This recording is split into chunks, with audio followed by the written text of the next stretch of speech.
KSRTC തുടങ്ങിയിട്ടുള്ള logistic parcel service വളരെ വിജയകരമായി പോകുന്നു എന്നാണ് അവകാശവാദം. ഇപ്പം ഞാൻ നിങ്ങളെ ഒരു ചിത്രം കാണിക്കാം. കഴിഞ്ഞ ദിവസം ഞാൻ തന്നെ യാത്ര ചെയ്തൊരു വാഹനത്തിൽ നിന്ന് ഞാനെടുത്ത ഒരു ഭാഗമാണ്. കുറേ അധികം പാഴ്സലുകൾ. ഇതിന് പ്രത്യേകിച്ച് പാഴ്സൽ വെക്കാനുള്ള സംവിധാനമോ പാഴ്സൽ സൂക്ഷിക്കാനുള്ള ഇടമോ ഇതൊന്നും ഒരുക്കാതെ ഇത് ഫ്രണ്ടിൽ മുൻവശത്ത് ഡ്രൈവറുടെ ഈ ബോണറ്റിന്റെ പുറത്തും അവിടെ ഒരു സിംഗിൾ സീറ്റ് ഉണ്ട്.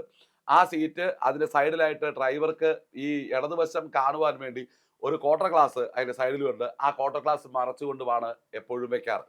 ഇപ്പോൾ ഈ ദൃശ്യത്തിൽ തന്നെ നിങ്ങൾക്ക് നോക്കിയറിയാം. അവിടെ ഒരു ഒരു ഇത് എടുത്തോണ്ട് വെച്ചിരിക്കുന്നത് നേരെ ബോണറ്റിന്റെ മുകളിലാണ്. ഇത് വണ്ടി അങ്ങോട്ടും ഇങ്ങോട്ടും ബ്രേക്ക് ചെയ്യും. വണ്ടിയുടെ ഓട്ടത്തിൽ ഈ ബോണറ്റിലേക്ക് വരിക, ഇത് ഗിയർ ലിവറിലേക്ക് വരിക, വൻ അപകടകരമായിട്ടുള്ള സ്ഥിതിവിശേഷം.